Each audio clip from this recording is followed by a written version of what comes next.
Ciao, ihr wunderschönen Menschen. Ciao, ihr wunderschönen Menschen. Der Satz ergibt keinen Sinn.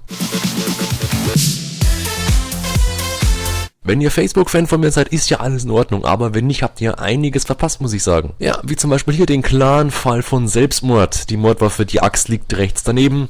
Ist eindeutig, muss ich sagen. Außerdem bekam ich den Auftrag von Astrid Cicero zu belauschen, nämlich in dem Sarg der Mutter der Nacht.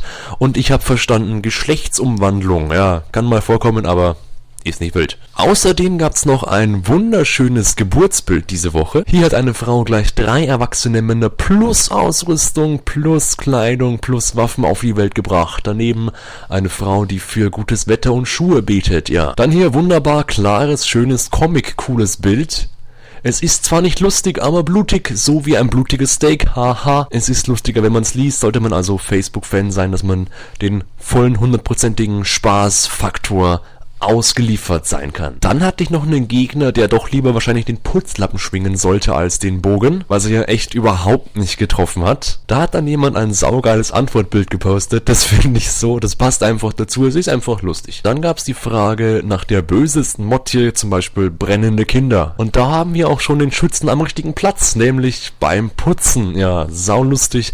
Genau so war es damals, ja, nicht anders. Noch ein paar Flatzwürche?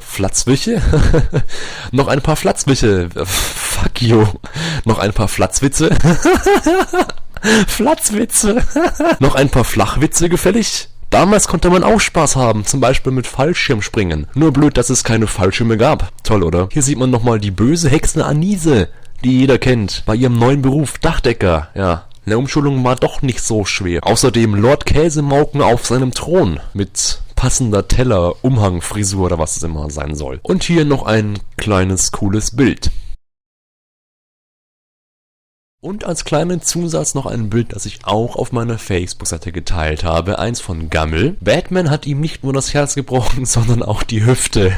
Ja, fand ich auch saulustig. Also schaut auf meine Facebook-Seite, lasst ein Like da und ihr seid immer aktuell informiert über alle Sachen, die ich gerade mache, wie zum Beispiel PlayStation 1 spielen oder Essen. Aber natürlich auch alle Videos, alle Livestreams und alle Aktivitäten, auf denen ihr mit mir spielen könnt. Also wir sehen uns, wir hören uns. Wir schreiben uns. Bis zum nächsten Mal. Bleibt so schön und tschüss, ne?